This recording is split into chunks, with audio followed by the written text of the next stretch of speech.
Sinubukan ko namang lumaban. Ngunit bakit parang ako'y nalulunod sa kawalan? Pilit kong binuo ang piraso ng sarili.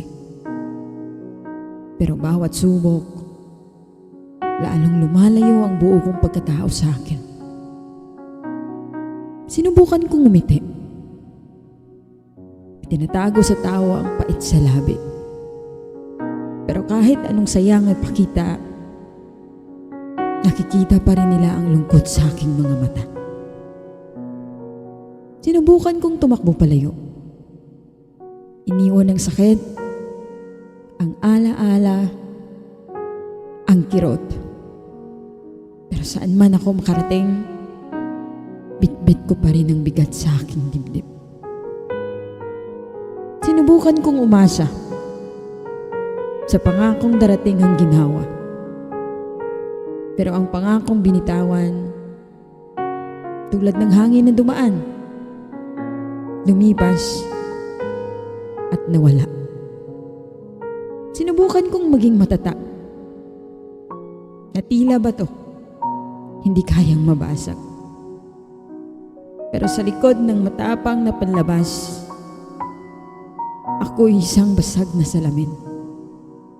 Tila buo, ngunit pira-piraso sa loob. Sinubukan kong maghintay. Baka sakaling may dumating na sagot. Pero sa dulo ng bawat gabi, ako lang at ang sarili kong mga tanong. Sinubukan ko naman. Pero baka hindi sapat ang pagsubok lang. Baka oras na para tanggapin na hindi lahat ng sugat ay may lunas. Hindi lahat ng kwento ay may masayang wakas. Ngunit sa kabila ng lahat, isang bagay lang ang alam ko. Sinubukan ko. At sa mundong ito, minsan, ang pagsubok lang ang tanging kailangan upang magpatuloy.